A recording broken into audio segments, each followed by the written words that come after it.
Dr. Marshall, it's great to see you. Thank you for joining me in part of our Biofuel Champion video series.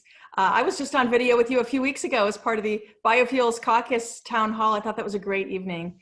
Thank you for hosting that. I'm going to start with just a very broad question for you. Why is supporting biofuels and the Kansas farmers so important for you? Yeah, Emily, well, thanks for having me, and thanks for all Growth Energy does for my farmers back home, as well as the ethanol and biofuels industry. And to me, it's really the same thing, and that would be my answer. Look, I grew up in agriculture. 40% of Kansas economy is dependent upon agriculture as well, and 20% of the corn crop in Kansas goes to an ethanol plant in Kansas somewhere. I see right now the great opportunities with biodiesel, lots of biodiesel plants being opened up, a great opportunity for our soybean industry. A lot of our milo we grow in Kansas goes to an ethanol plant as well.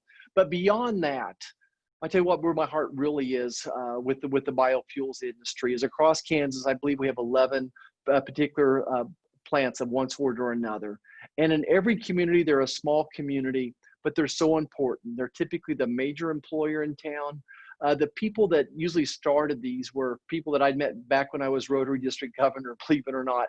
And they were folks that were trying to help their community survive, this value add, growing jobs to help rural America survive. So the people, the culture, the folks that run those plants and involved in our industry are just some incredible people trying to do the right things for their community. You've had the opportunity to travel across much of Kansas this summer, and I think stop in at a few biofuel plants. Tell me, in the conversations that you're having, what are some of the issues that are most top of mind for the members of our industry? Well, I think it's how do we sell more and more of our biofuels, right? So as COVID hit and people stopped traveling, we saw the bottom fall out of our market as well. So the question is, how do we safely, responsibly get the economy going again so we have a market for our product? And then beyond that, maybe it was how do we work with the Paycheck Protection Program? A lot of folks have used that as well. What do we need to do to protect our employees and protect our customers as well? And then, of course, there's always some new surprise in Washington, D.C., and we thought we'd made some progress on the small refinery exemptions, and then the EPA pulled out a new trick on us. So, we kind of take a step forward and then 2 steps backward. We got E15 year around, and they did the small refinery exemptions. We get them stopped, and now they're doing these, we fit even the name of some 52-week checkoff or something. So it's always something in DC.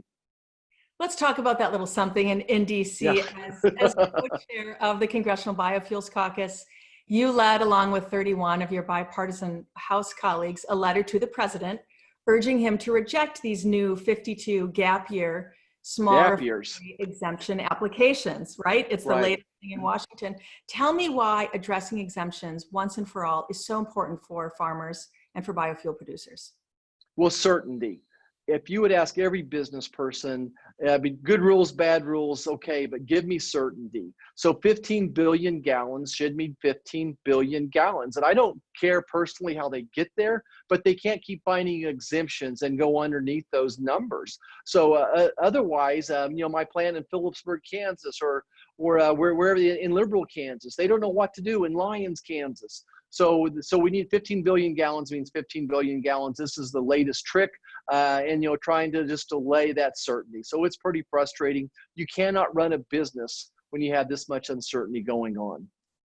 Before my last question, I want to thank you for being such an impactful and vocal and vociferous champion for us at every turn in every one of these latest gimmicks that's coming up in Washington, like 52 gap year SREs. You've been there fighting for us, and so I appreciate it. With that in mind, in a few short months, we're going to be having our annual Biofuel Summit. We'll be doing it virtually this year, mid-September in Washington. And tell me why it's so important for you to hear from our members, our producers, our supporters, your constituents. Well, Emily, I'm one voice out of 435 House members, and there's another 100 senators, and then there's the executive branch as well. So I need everybody working on with their Congress member and their staff. Don't forget their staff. These decisions all start at the staff level. Get some of their staff members to come out and visit your biofuel plants, meet some of the people that work for you, see what great people they are, and help them understand why this is so important to agriculture as well. You know, the last time I was with the president, every time I'm with the president, he says, Roger, tell your farmers that I love them, which is great. But we need to make sure the president needs to understand that biofuels and agriculture are the same, that this is a great value add for agriculture. So anyway, I need all your members communicating with your Congress members across the country, Democrat, Republican. Biofuel, ethanol is not a Democrat or a Republican, I don't think. Same way with the biodiesel. So we need just this communication. We need to be sharing the ethanol biofuel story. Look, it's a great story to share. It's less dollars per gallon at the pump. It has a smaller carbon footprint. It gives us better gas mileage. I mean, that's what everybody wants. Everybody can find something that they like about the biofuels industry. I need you all to share your story with those staff members and your Congress members and senators. Thank you for that. And thank you for bringing up staff.